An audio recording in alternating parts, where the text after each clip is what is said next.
이상조의 행복한 음악 이야기.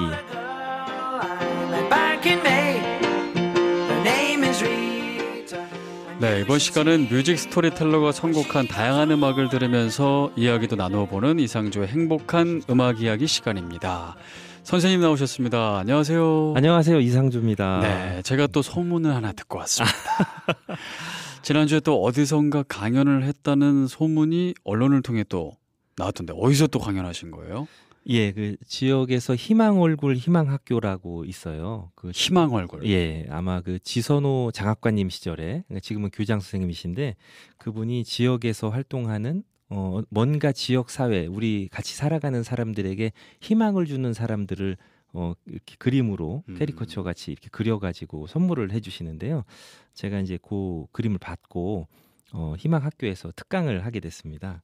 어떤 특강을 하셨나요? 제가 이제 그동안은 음악을 설명하는 그런 뭐 이야기들을 많이 했고요. 어떤 네, 음악인지 음악에 대해서 해설. 네. 그런데 이제 이 희망학교에서는 제가 어떻게 음악을 좋아하게 됐는지 그 계기가 됐던 어떤 음악들 그리고 사건들 그리고 음악과 친해지게 된 계기 그리고 살아오면서 여러 장르를 이렇게 바꿔가면서 좋아하게 되잖아요. 처음에는 제가 뭐 가요를 좋아했다면 그 다음에 팝송을 좋아하게 된 계기가 있고 그 다음에는 뭐 재즈와 또 친해진 계기가 됐던 음악들 이런 음악들을 같이 저의 그 살아온 이야기와 함께 나눴는데요. 아주 그 좋아하시더라고요. 반응이 뜨거웠네요. 예, 왜냐하면 이제 그 옛날 이야기니까 거기 네. 오셨던 분들도 제가 들려드리는 이야기나 음악과 함께 본인들의 추억을 이렇게 떠올리는 그런 계기가 그럼 됐던 것 음악도 같아요. 이렇게 들으면서 한 건가요? 그렇죠. 음악도 이제 들으면서 이 라디오 같은 그런 느낌이었겠네요. 좋았겠네요. 맞습니다. 예. 그리고 또 최근에 이제 있을 그 연주회에서 또 해설을 또 맡으셨다고요. 아, 예. 그 저희가 다음 주 그러니까 6월 9일이죠. 6월 네. 9일 오후 5시에 청주 아트홀에서 충북 챔버 오케스트라의 그 정기 연주회가 있습니다. 네. 16회 정기 연주회가 있는데요. 이번에는 특별히 이제 보통 클래식 공연에서는 그냥 연주를 쭉 듣고 들으시는 분들은 어떤 그 팜플렛을 통해서 이 곡이 어떤 곡이구나 이렇게 알고 그냥 가시는 경우가 많은데요. 이번에는 특별히 프리 렉처 콘서트라고 해서 해설이 있는 음악회로 이제 진행을 하게 됐는데 제가 거기서 이제 해설을 하게 됐습니다. 이번에 그 청주 아트홀이 대략 한 700석, 800석 정도 되는데요. 많이들 오셔가지고 공연 보시면서 행복한 시간 보내시면 좋을 것 같습니다. 거기서 해설을 해주시는 제가 거예요? 이제 해설을 하게 됐습니다. 라디오에서 이렇게 행복한 음악 이야기처럼? 그렇죠. 좋을 것 같은데요. 모든 곡이 이제 클래식이니까 특히 클래식 좋아하시는 분들 그리고 클래식과 친해지고 싶으신 분들 오시면 굉장히 좋을 것 같습니다. 또 팬 여러분들도 또 오시면 꽉 차는 거 아니에요? 보통 이제 충북 챔버 오케스트라 연주는 거의 차긴 차더라고요. 예. 그럼 빨리 가야겠네요. 이거 무료라면서요? 네, 무료입니다. 언제예요, 다시? 6월 9일 오후 5시 청주 아트홀에서 있습니다. 일요일이군요. 네. 자, 그러면 저희는 또 저희의 길을 가야죠. 그렇죠. 오늘은 어떤 음악 들어볼까요? 오늘은 우리나라 연주자들의 연주 음악을 준비했습니다. 주로 피아노 곡 위주고요. 드럼이나 베이스가 들어간 곡도 있는데 우리나라 연주자들의 연주 음반, 연주곡으로만 된 음반을 사실 우리가 이렇게 특별히 소개하지 않으면 들을 일이 별로 없는데요. 오늘 한번 들어보려고 합니다. 오늘은 연주곡으로만 채워지는 건가요? 그렇죠. 예. 그럼 보컬이 없는 거군요. 보컬이 없습니다. 예. 연주곡. 자, 예. 어떤 곡부터 들어볼까요? 1990년부터 오늘 이제 들어볼 음악들이 2011년까지 이제 음반이 발매된 4장의 음반을 제가 가지고 왔는데요. 우선 1990년에 발매된 김광민 1집 피아니스트 김광민 1집에서 지구에서 온 편지라는 곡을 먼저 들으시겠습니다.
네, 김광민의 지구에서 온 편지. 짧으네요. 네, 굉장히 짧죠. 중간에 이렇게 또 피아노 나오다가 클라리넷인가요? 예. 이 곡은 어떤 곡인가요? 이 곡을 작곡한 김광민 씨가 1960년생이고요. 네. 유재하 씨라고 유명한 가수가 있죠. 네. 25살인 나이에 요절한 유재하라는 가수가 있는데 이분이 62년생입니다. 근데 이 2살 차인데 굉장히 둘이 이제 친한 관계였는데 김광민 씨가 버클리 음대에 유학생활을 하고 있을 때 그러니까 1987년에 유재하 씨의 사망 소식을 접하게 됩니다. 너무 슬퍼서 이제 술을 많이 마시고 잠이 들었는데요. 아침에 일어났는데도 이제 재하 생각에 아무 생각 없이 이제 피아노 앞에 앉았다고 합니다. 그리고 그냥 손가락이 가는 대로 피아노 건반을 누르기 시작했는데요. 그때 만들어진 곡이 바로 지구에서 온 편지라는 곡입니다. 그래서 나중에 이제 이 지구에서 온 편지라는 곡을 포함해서 그 뒤로 작곡한 곡들을 더 추가해서 8곡이 담겨 있는 음반을 1990년에 발매하게 되는데요. 이 음반이 무려 20만 장 넘게 판매가 되면서 대박을 치게 됩니다. 이 음반이 1990년에 나왔지만 이 음악 지구에서 온 편지는 1987년에 작곡된 것이라고 이제 표시가 되어 있습니다. 그렇군요. 그 지구에서 온 편지, 그 당시 친했던 유재하 씨의 사망 소식을 듣고 그렇죠. 예. 술을 마시고 그 다음 날에 이제 아침에 일어나서 그냥 멍한 상태에서 피아노 건반을 누르기 시작했는데 그것이 이제 이렇게 짧은 곡이 탄생하게 된 계기라고 합니다. 저는 지구에서 온 편지가 무슨 뜻인가 생각해 봤더니 네. 유재하 씨가 이제 사망을 했으니까 지구 아닌 다른 곳에 있겠다. 그러네요. 그래서 지구에서 유재하 씨한테 혹시 편지를 보내는 마음으로 그러네요. 그런 생각은 안 해봤는데. 제가 그래요? 제가 알려드린 건가요? 저도 도움이 될 때가 있군요. 그렇습니다. 자, 다음은 어떤 곡인가요? 다음 곡은 저희가 이제 2005년에 데뷔 앨범을 발표한 재즈 트리오 젠틀레인의 곡을 골랐습니다. 젠틀레인은 얌전하게 이제 조용조용히 내리는 비라는 뜻이라고 합니다. 앨범 전체적으로 서정적이고 듣기 편한 멜로디로 구성이 되어 있는데요. 오늘은 2번 트랙에 있는 After the Gentle Rain을 들으시겠습니다.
젠틀 레인의 애프터 더 젠틀 레인.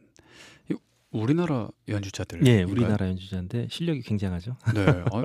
이게 다 영어라 예. 또 외국 연주자들인 줄 알았는데 우리나라 연주자들이군요. 예, 서덕원 씨가 이제 드럼을 연주하고요. 오정택 씨의 베이스, 그리고 그 송지훈 씨의 피아노 연주로 들으셨는데요. 주로 이제 그 드럼을 연주하는 서덕원 씨가 곡을 많이 쓰고요. 다른 분들도 조금씩 작곡을 합니다. 현재까지 5집을 발표하면서 꾸준히 활동을 하고 있는데 지금 들으셨던 곡도 서덕원 씨 곡입니다. 재즈 트리오 네. 젠틀 레인의 곡 들어봤고요. 우리나라 연주자들의 연주 음악을 계속 듣고 있어요. 네. 사실 뭐 국내 연주 음악은 아까 말씀하신 것처럼 네. 이렇게 많이 들을 기회가 없기 때문에 저희가 지금 이상조 쌤이 평소에 정말 이거 아끼던 곡을 오늘 뽑아서 이렇게 선정해서 들려드리고 있는 겁니다. 오늘 굉장히 노래들이 좋습니다. 좋죠. 네. 그 저희 때만 해도 음악을 그냥 약간 적극적으로 찾아서 듣는 시대였었거든요. 네. 어떤 노래가 좋은 노래가 있나 해서 막 주변에 찾아 듣고 친구들이 좋아하는 음악도 가서 들어보기도 하고 음반도 들어보지 않고 막 사기도 하고요. 자켓만 보고. 네. 그러면 거기서 이제 굉장히 뜻밖의 좋은 곡들을 발견하기도 하는 이런 기쁨이 있었는데 요즘은 좀 음악을 수동적으로 이렇게 듣잖아요. 무슨 적이요? 수동적. 내가 수동? 능동적으로 찾아서 듣지 않고 네. 그냥 누군가 들려주거나 어디 네. 카페에 가서 그냥 거기서 나오고 있으면 그냥 듣는 거죠. 내가 뭐 어떤 곡을 신청해서 듣거나 뭐 어떤 음악이 좋은지 찾아보거나 하지 않잖아요. 그래서 뭐 순위권에 오르는 음악이라든지 아니면 그냥 방송에서 나오는 거 아니면 카페에서 그냥 나오는 음악 이런 것만 듣다 보니까 사실 방송에 잘 나오지 않거나 기성 그 순위권 안에 들어가지 못하는 음악들은 우리가 이제 접할 기회가 없어지는 거죠. 그렇죠. 하지만 이제 굉장히 많은 음악들이 나오고 있는데 그 중에는 굉장히 이렇게 좋은 작품들이 많이 있습니다. 그래서 저희가 있는 거 아닙니까? 그렇습니다. 네. 자부심을 가지고. 네. 자, 세 번째 곡 어떤 곡입니까? 이 곡은 제가 이제 음악회를 할 때 시작하기 한 5분 전쯤에 딱 틀어서 이 곡이 끝나면서 이제 음악회를 시작하는데 그런데 많이 쓰는 곡인데요. 뭔가 마음을 이렇게 촉촉하게 적셔주는 그런 맞습니다. 곡인가요? 예. 피아니스트 정재형 씨가 2010년에 발표한 앨범 중에서 오솔길이라는 곡을 골랐는데요. 함께 들어보시겠습니다.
오솔길을 정말 걷는 것 같은 맞습니다. 예. 촉촉한 감성의 노래였는데 그 피아니스트 정재용 씨가 저희가 아는 그 정재용 씨가요? 예, 맞습니다. 예, 예. 연예인. 예, 연예인. 그 파리지행. 그렇죠. 예. 그분이 예. 이거 치신 예, 거예요? 연주하고 작곡하고 원래 이제 작곡가로도 많이 알려져 있고요. 뭐 또 예능 프로에도 많이 나왔었잖아요. 유명하잖아요. 예, 그렇죠. 그래서 이게 2010년에 발표한 앨범인데 8곡의 아주 서정적이고 멜로디 라인이 아름다운 곡들이 담겨져 있고요. 좀 전에 말씀하신 것처럼 오솔길이라는 제목 때문에 그렇겠지만 뭔가 길게 나무들이 늘어서 있는 그 거리, 골목 뭐 그런 곳을 길을 걸어가고 있는 그런 모습이 아주 연상되는 그런 곡이었습니다. 아, 요거를 이제 딱 공연 시작 전에 항상 이렇게 또 그렇죠. 그럼 차분하게 이제 좀 장례가 정돈이 되고 이 곡이 끝나면 이제 음악회를 시작하겠습니다. 아, 잘 어울리는 곡이네요. 예. 자, 이제 벌써 마지막 곡을 들을 시간인데요. 마지막 곡은 어떤 곡인가요? 예, 그 한국의 그 재즈계를 보면은 연주자의 저변이나 실력은 굉장히 놀랄 만큼 많이 향상이 됐는데요. 네. 그 사회적 인프라나 팬층은 오히려 더 약해졌다고 이야기들을 많이 합니다. 한 해 많게는 약 70장에서 80장 정도의 그 재즈 음반이 발매되고 있긴 한데요. 대부분이 방송 한번 타보지 못하고 사장되고 있습니다. 오늘 마지막으로 소개해드릴 이명건 트리오는 2008년부터 클럽을 중심으로 활동을 시작했고요. 피아노의 이명건, 베이스의 오재영, 드럼의 김건영 이렇게 구성이 되어 있는데요. 2011년에 그 개최된 제5회 자라섬 국제 재즈 콩쿠르에서 심사위원 특별상을 수상한 팀입니다. 날씨가 점점 더워지고 있는데요. 짧은 곡이지만 이 곡을 들으시면서 청취자 여러분들 모두 잠시나마 더위를 잊으셨으면 좋겠습니다. 제목은 눈사람입니다. 아, 더위를 잊겠네. 예. 자, 오늘은 평소에 듣기 어려운 국내 연주 음악 또 이렇게 선곡해서 함께 들어보는 시간이었습니다. 마지막 곡 이명견 트리오의 눈사람 들으시면서 오늘 이상조의 행복한 음악 이야기도 여기서 인사드리겠습니다. 선생님 감사합니다. 예, 수고하셨습니다.